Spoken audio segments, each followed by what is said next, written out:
Chapter 3. Introduction of Michael Armstrong into the family of Sir Matthew Dowling. Conjectures concerning his parentage.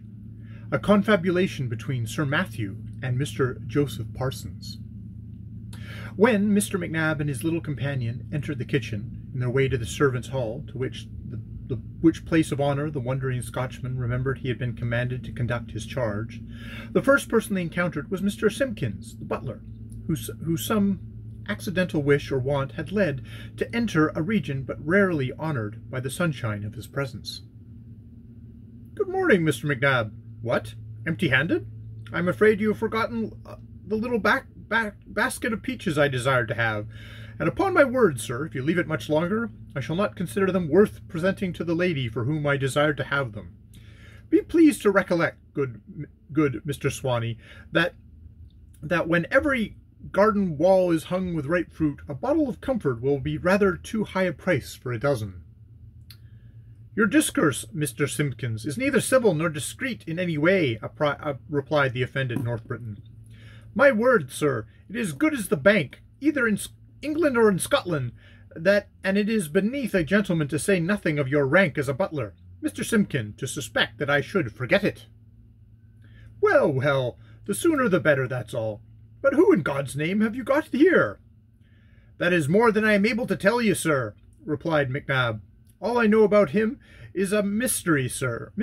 Sir Matthew, and a lady that was hardly born to be so free in his company, came to the garden house about an hour ago, and Sir Matthew was gay as a lark, and ambled and smirked, while the Hylock's daughter, old fool, looked as well pleased as if she'd been gallanted by the Duke of Argyle. Well, sir, he ordered a basket of the choicest and best for his ladyship, and it went against me, Mr. Simpkins, both ways, for first it ought to choke her, seeing who she is, and who he is, and next, I thought, upon my promise to you, sir. However, and nevertheless, Mr. Simpkins, I will keep my word with you, if it cost me a ton of coals more in the forcing." "But what's all this to do with your ragged companion there? The child looks as if he were ready to drop.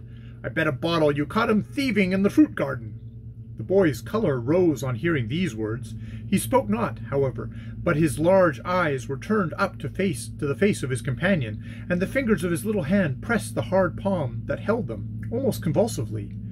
Swanee understood the appeal and answered it, for though, like many other gentlemen, his code of honour was at some points a little loosened and enlarged, to fits and suits his individual circumstances, he felt the value of character as much as any man, and promptly replied, in good Scotch, which must, however, for sundry weighty reasons, be here translated into English. "No, no, no, Mr. Butler, no such thing. I assure you, the lad's as honest as I am, for aught I know to the contrary.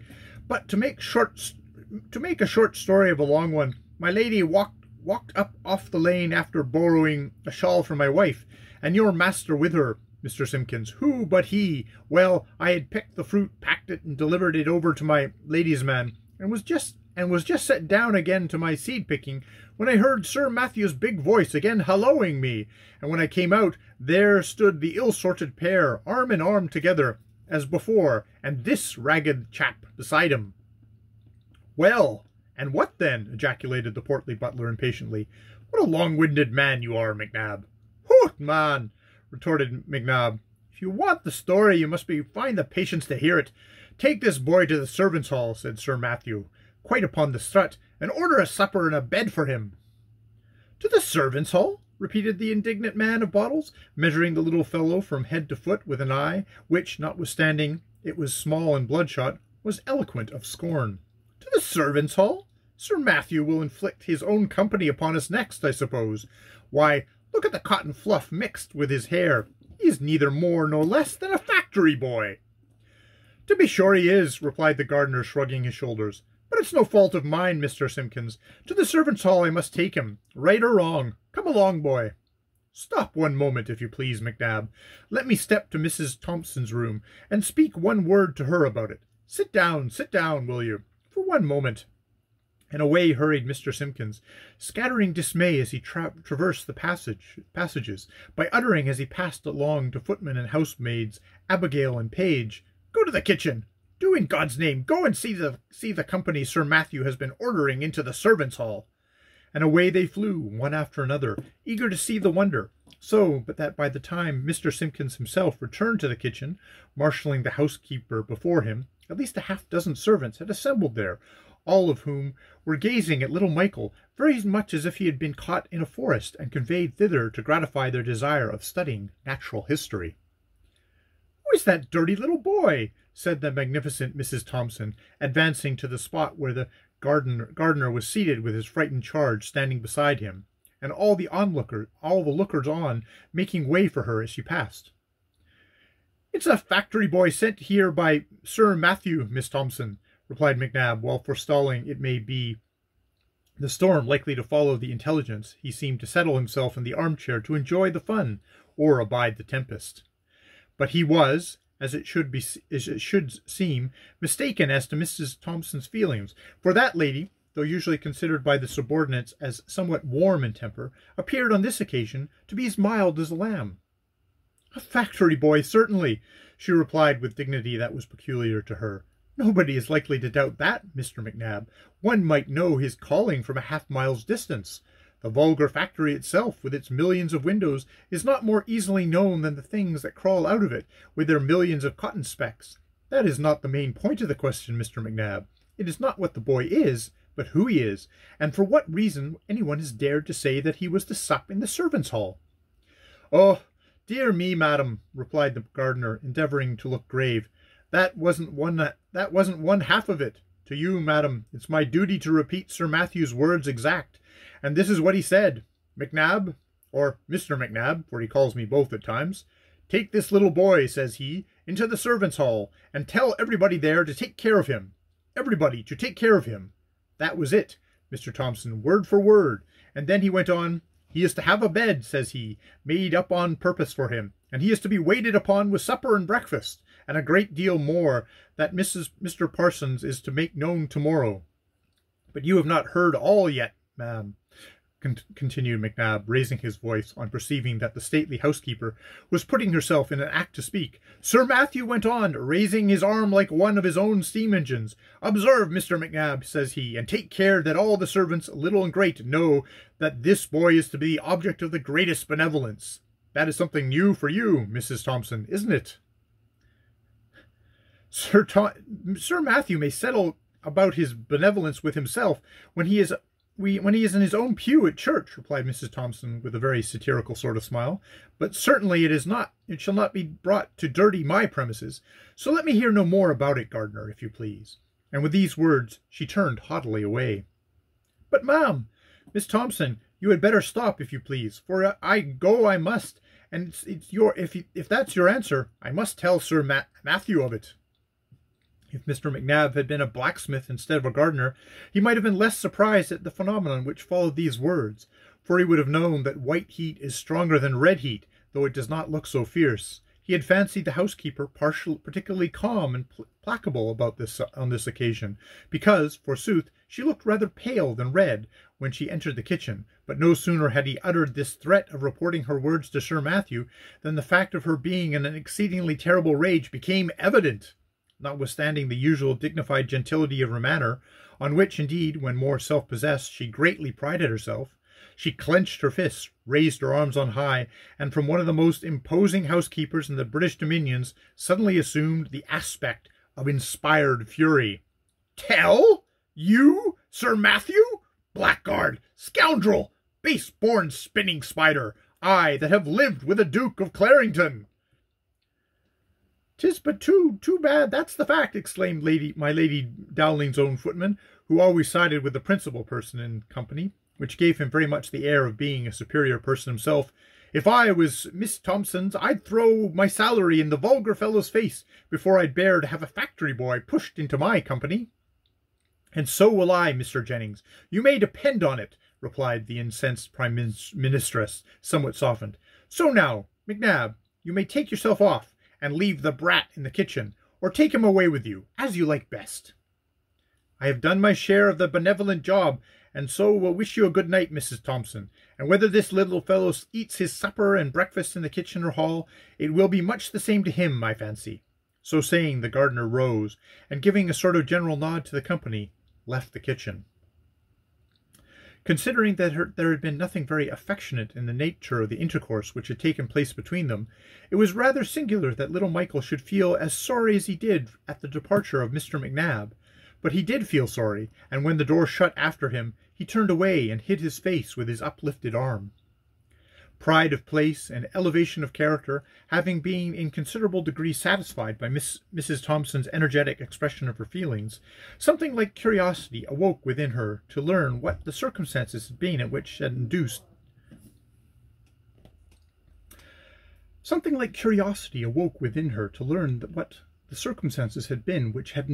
Sir Matthew Dowling to declare an intention of acting benevolently. For a moment she struggled against it, and again seemed about to leave the room, but as she turned her eyes upon the child, she seemed to feel that before one so very abject, no loss of importance could be feared, even if she did question him. So, with the air of a judge walking up to the bench, she stalked onwards to the seat Mr. Macnab had left, and placing her austere person in it, made a signal with her hands that the kitchen maid who had ventured to approach the little boy should stand back and leave her space to examine him. On one side of the space stood the lordly butler, with his arms folded and a look of scorn upon his countenance that seemed to question the propriety of the measure Mrs. Thompson had thought proper to adopt. On the other was the courtly Jennings, with an arm resting upon her chair, as if to give evidence that he was near at hand to support her. An extremely fat and very professional-looking cook came next, while my lady's own maid, with her all the elegant superiority of attire which marks the station, held a scent bottle to her nose, that the curiosity which led her to be a witness of this extraordinary scene might be punished with as little suffering as possible. Two sprightly housemaids seemed to find something vastly amusing in the whole business, though their evident merriment was restrained by the solemnity of Mrs. Thompson's manner. "Look up in my face, little boy," said the housekeeper, as soon as she had seated herself, and saw that those around her stood still, as if they had taken their places, and were prepared to listen. Michael did not move. He was probably ashamed to show how he was weeping before the face of a lady who had spoke so very grandly. The kitchen maid gave him a nudge, but a gentle one, whispering at the same time, "Look up, my boy. What's to be afeared of? There's nobody as wants to hurt you here." Thus encouraged, Michael let his arm drop by his side, and discovered a face that was indeed sallow, but by no means very plump, but with features and expressions which, whatever Sir Matthew Dowling's men and maids might think of it, might have sufficed to make a fortune of an able painter. "Whose child are you?" demanded the housekeeper. "Mother's," replied the boy. "I suspected as much," rejoined the inquisitor, half aside to Mr. Jennings. I been no ways surprised to hear it, I promise you." Mrs. Thompson sighed deeply. "It is dreadful." Then, after a moment to recover herself, she resumed, "Where does the unhappy person live?" "Please, ma'am, who?" said the puzzled boy. Your mother, child. Shame on you for forcing me to name her." Michael gave a little shake of the head, which seemed to the merciful kitchen maid to say that he did not know what the great lady meant, but he presently replied, as if discreetly determined to mind only what he did say, "Mother lives in Hoxley Lane, ma'am." "The most deplorable situation in the whole parish, inhabited only by the very lowest," observed the housekeeper, with another indignant sigh. "So much the worse for she," muttered the kitchen maid, but not loudly enough to be heard by her in whose hands rested the appointment of kitchen maids as well as cooks. "But why does such as you come here?" resumed the housekeeper. "Because the squire ordered t'other man to bring me," answered Michael. "I suspect that the boy is a natural fool," observed Mrs. Thompson, addressing the butler. "It is a sure fact and a great dispensation. Bad parents have always have children out of shape, both mind and body. You may take my word for that, all of you," she added, looking round her, "and all you will do well to teach it to your children after you." "I'll be burnt if I don't think it very likely that it was his own father who sent him here. No one else," said Mr. Jennings, chuckling. "Fie, Jennings, fie!" returned Mrs. Thompson, with a frown. "God in heavens only knows what may have been the cause of it, but not but what is. It does look strange. There's no denying that." "Do you know anything about your father, child?" said Mr. Simpkins in a magisterial tone. "Father's in heaven," replied the child. "Mercy on me, do you hear him? It's not like that mocking. is not that like mocking the Lord's Prayer?" exclaimed the lady's maid.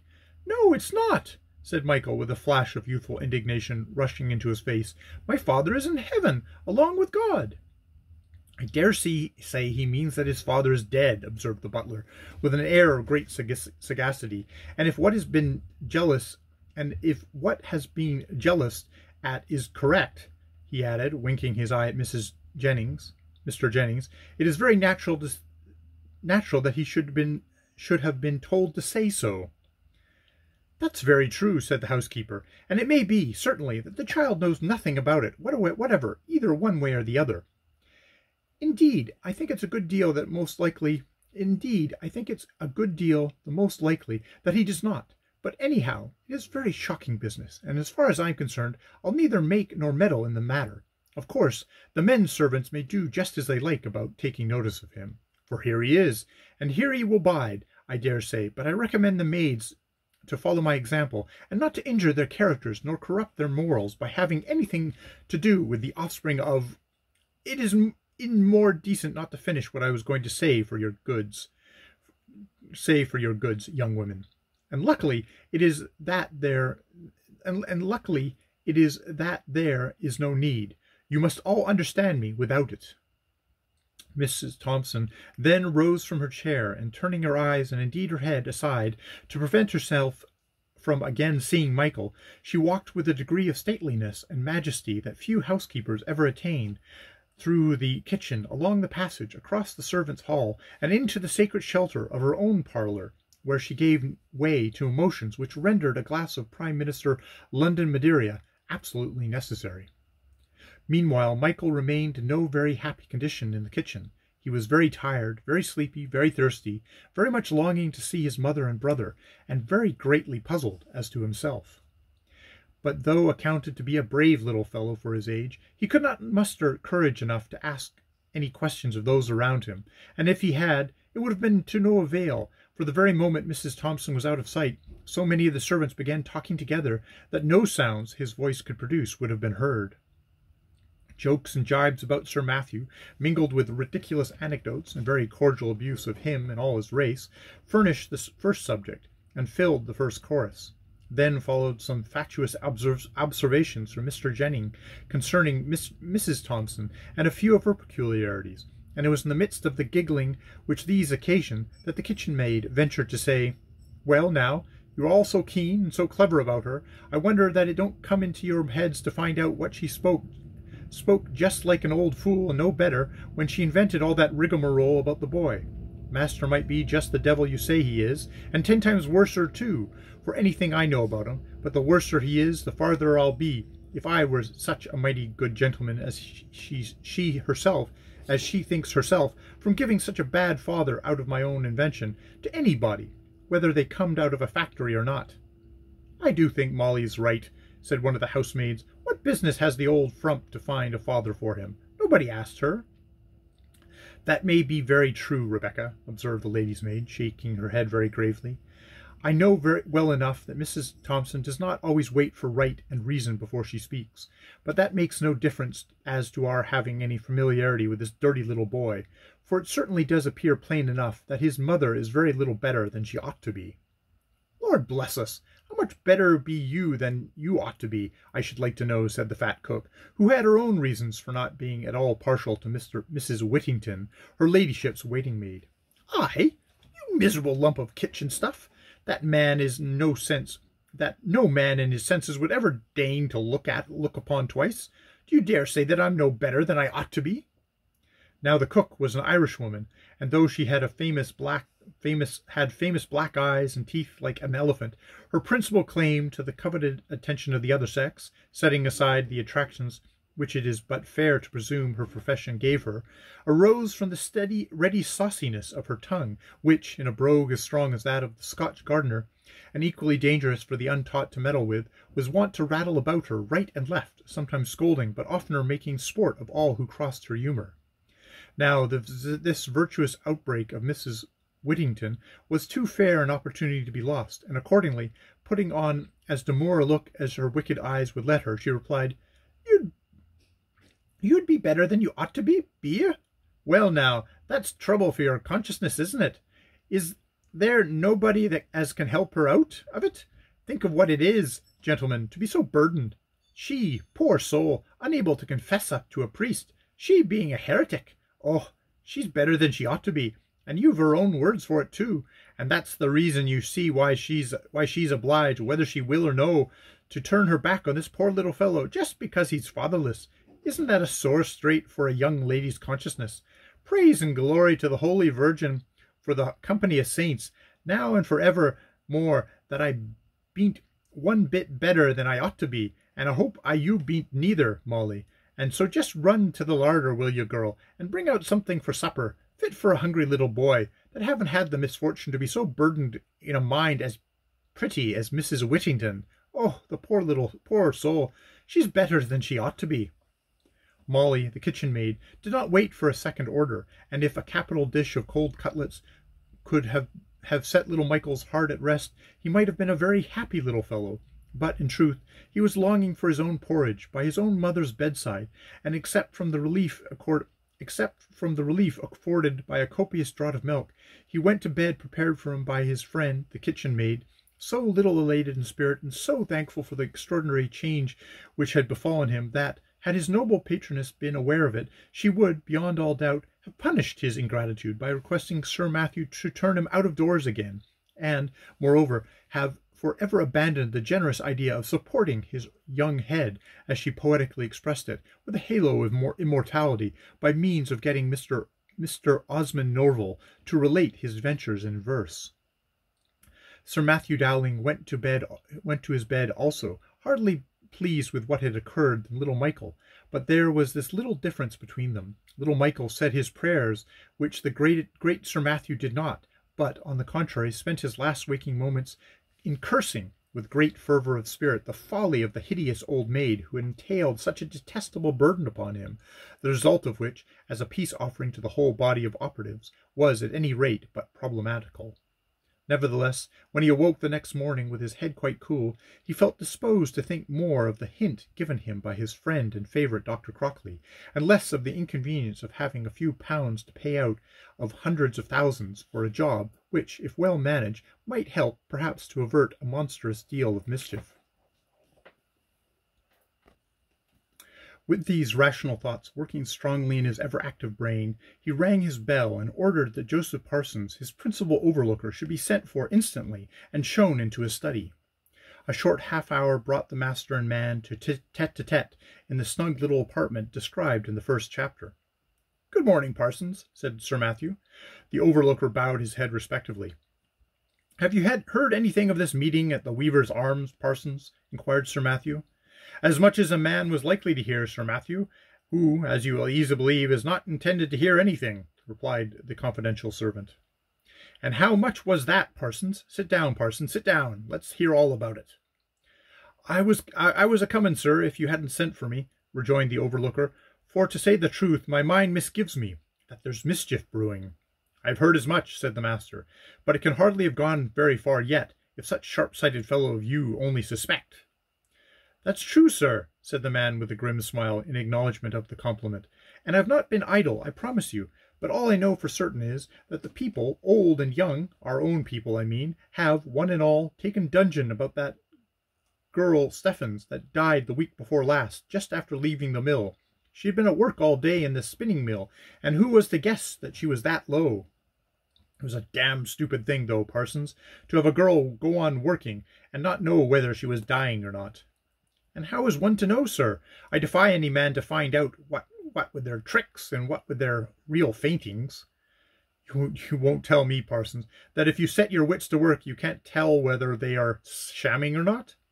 "That's not the question, Sir Matthew. Asking your pardon, there's no great difficulty in finding out whether they are in a real faint, or in making up the most of it by being a little sick from standing and want of air. That's not the difficulty. The thing is to know, when they really take to the downright faintings, whether they are likely to live through it or not." "And where is the great difficulty of that? You know Dr. Crockley would come at a moment's warning at any time and feel their pulses." "And he does do it, sir. But in the first place, I doubt if any man can justly tell whether girls are likely to go on fainting and up again, as lots of them do for years, or drop down and die, as Nancy Stephens did. That's one thing, and another is that Dr. Crockley is fond of a joke, and 'tis rarely one knows whether he speaks in earnest and whether he does not. He did see Nancy Steffens about a month ago, and all he said was that she do look a little pale in the gills, to be sure, but a dance would cure her, I have no doubt. A dance, says I. Doctor, and please to tell me, says I, how the work is to get on if the factory boys and girls set off dancing. Maybe you haven't got a fiddle, said he. Maybe I haven't, said I. Well then, says he, if it don't suit you to tell them to dance to the fiddle, I bet 10 to 1 you'll be making 'em dance to the strap. And with that, if you believe me, sir, he set off capering, making antics, just as if there'd been somebody behind him a-strapping him. To be sure, it was fit to make one die of laughing to see him, but that's not the way, you know, sir, to do any good as to find out the real condition of the people. Sir Matthew could not resist a hearty laugh at this characteristic trait of his friend, but he concluded by acknowledging that Parsons was quite right in saying that this way of doing business was more agreeable than useful. However, Parsons, he continued, we must not talk about that, for I have something else to say to you. It is quite plain that they are getting again to their grumbling, and Crockley, who you know is up to everything, says he'll bet his life that they haven't got some new mischief into their cursed head. Now this must be prevented, Parsons, somewhere or the other, for any harm they can do to the machinery is not the worst of it. 'Tis the rousing up people's attentions again, Parsons, there's the danger. Just see what they've done about that blackamoor slaves, by going on boring everlasting ding-dong till they actually got the thing done at last. Now the Philadelphia people and the Boston people are just playing the very same game to the other side of the water, and when they've got their way, where will their national wealth be, I would like to know, and where will their nation wealth be when these rascals have contrived to stop the mills instead of working them? Lord have mercy upon us, Sir Matthew, if you don't make me creep all over to hear you, exclaimed Parsons. 'Tis a pity, sir, and often the time you have said it, that you aren't in Parliament yourself. You'd pretty soon show them what their meddling with factories would do for the country. 'Tis likely I might, Parson, but a man can't be in two places at once, and depend upon it, there's good to be done here, and if we knew how to set about it, I shall make you stare, perhaps, Mr. Parsons, when I tell you that what I'm about to do now.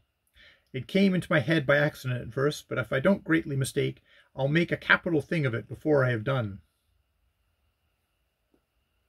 There's no doubt of that, Sir Matthew. If you sets your mind to it, let it be what it will, replied the confidential overlooker.